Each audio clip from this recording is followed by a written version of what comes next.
Out in old ranches that have corrals that have been abandoned, and it grows wild in countries on the side of the road and stuff. It has a beautiful yellow, much bigger than this flower, but has yellow flowers. And this was used. They call it Yerba Maria in Spanish. Okay. And whenever a person or an animal, you know, let's say a horse, got caught in barbed wire and cut its leg or something, you would boil it, make a tea out of it, and then you would wash the wound with it.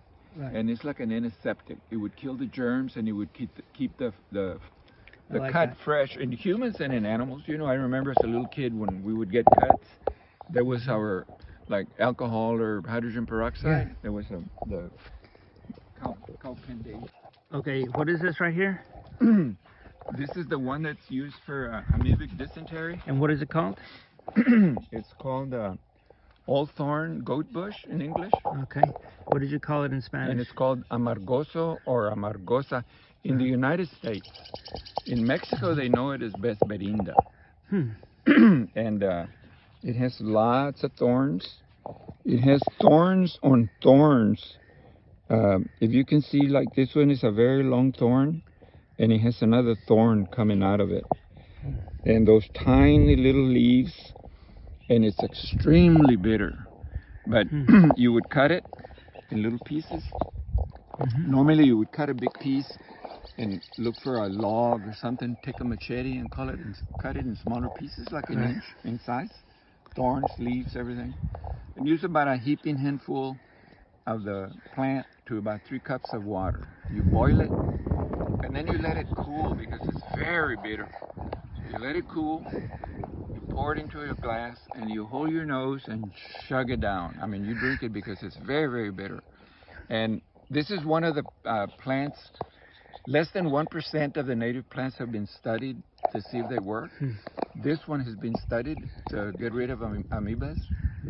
And they have found that 1 part per million of the extract paralyzes the amoebas. Really? So you have lots of amoebas in your stomach and you have dysentery. You drink the tea, they get paralyzed, and because you have dysentery, you flush them out. So you would drink it for about 3 or 4 days, about 3 times a day, because I remember as little kids, we would drink it for 1 day and we would feel great, you know, because we no longer have, but we still have a lot of amoebas in our stomach. And amoebas multiply by fission. So you have 2, 4, 8, 16. So in a few hours we had diarrhea again. Then we had to start all over again. So you drink it for about 3 or 4 days, 3 times a day, the drink, and you flushed all of them. They're all paralyzed. They can't multiply anymore. And then that's how they would get rid of amoebic dysentery. Great. Tell me again, what is this again? What is this? This is coyotillo. Okay. And it has, it produces little white flowers, and then the flowers become little green berries, and then the berries, when they're ripe, they turn kind of a blackish blue in color. And when I started collecting seeds, the way I collected the seed from this plant was coyotes eat it a lot. And it paralyzes goats, coyotes, raccoons, humans, horses, cows. It paralyzes anything. But it depends on how it's eaten. And most birds don't chew their food. They just take the berry and swallow it. So it doesn't paralyze birds because they don't crush the seed. It's when you crush the seed that the most poison gets out and paralyzes you. And coyotes, it would paralyze them, but I've noticed because I pick up their scat and they're loaded with seed because they feed on it when the seed is ripe. But it seems like they take their mouth and they just pull like this. They don't chew it. They just pull it and swallow it. So when I look at the scat, I see little pieces of twigs, little pieces of leaves, and some of the berries that are mixed in. So I think they just pull it like this. And the outer part of the berry, the little pulp, gets dissolved in the stomach, and the seeds pass out unbroken. So that's how I used to collect the seed. I would just take a shovel in a plastic bucket or something and pour it in.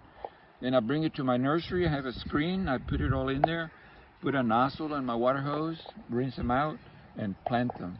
But then I discovered that coyotes have parasites, and the parasite is in the poop. Yeah. And when I'm cleaning, I always have a lot of cuts and stuff. I can get into the system, and they attack the brain. So now I collect them from the plant because I don't want to take a chance. Well, does it have any other practical use? Well, you know, the interesting thing is that when people were suspected that because the berries are kind of blackish blue, so when you eat them, you stain your lips blackish blue, but you do with granjeno or another plant. But if they saw their kids with blackish blueberry lips, and they noticed that they were falling a lot, they might have figured, oh, they might have been eating coyotillo. So strangely, the antidote would be to dig the root and make it into a tea as an antidote to the paralysis. Huh. It's weird, but yeah, the same plant. That's interesting. They use the root as an antidote. Wow. And it does attract a lot of the small moths. I don't know which of the moths are, but they do feed on the leaves extensively. Okay. Which is Guayacán berry. Guayacán? Tell me about Guayacán. So this is pretty interesting. You can see this little red berry right here.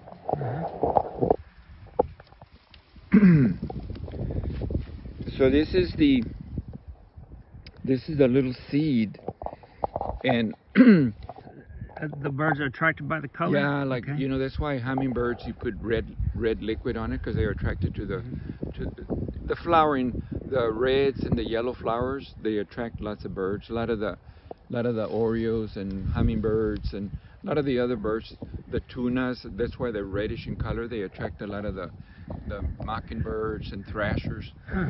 So this plant, I think the seeds are that beautiful red to attract birds to eat it, and it comes in this little hard capsule, but it opens, and then the seed is inside.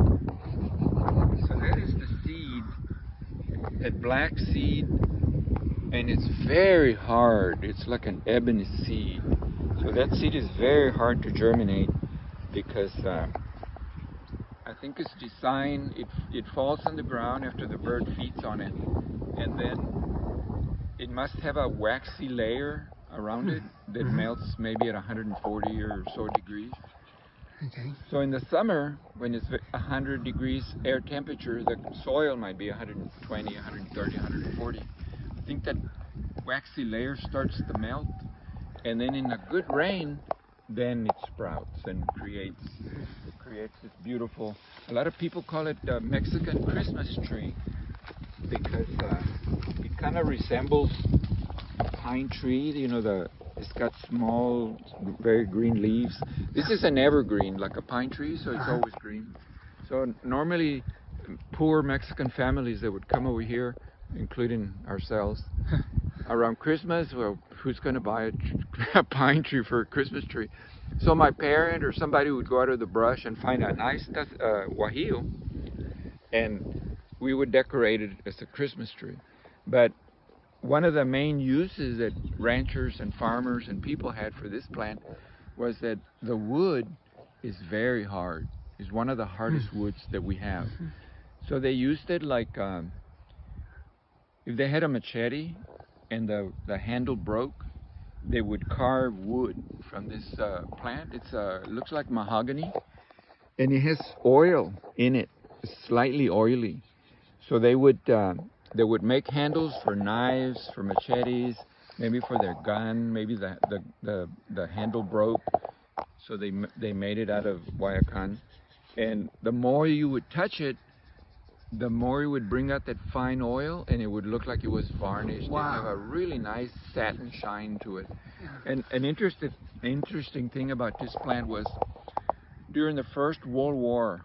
You remember during the Civil War, especially around the Potomac River, they started using commercial ships, and they put iron on the sides that were called ironclads. They would put pieces of iron sheets.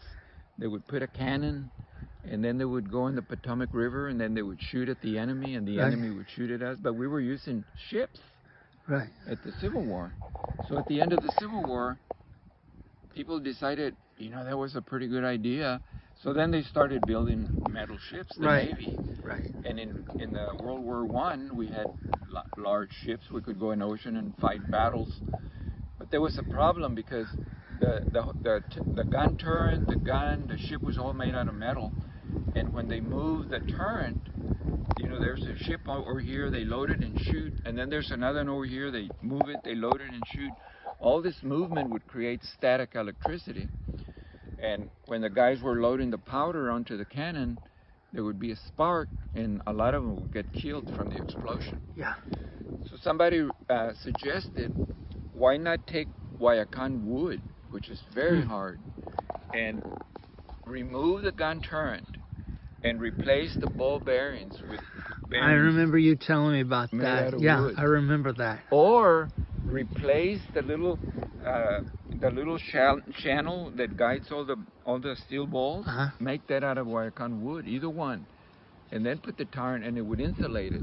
And sure enough, it was successful. It worked. It was used successfully during the First World War. That's incredible. To insulate. And that was the Guayacan right there, right? Yeah. Of course. Tell me about the cenizo.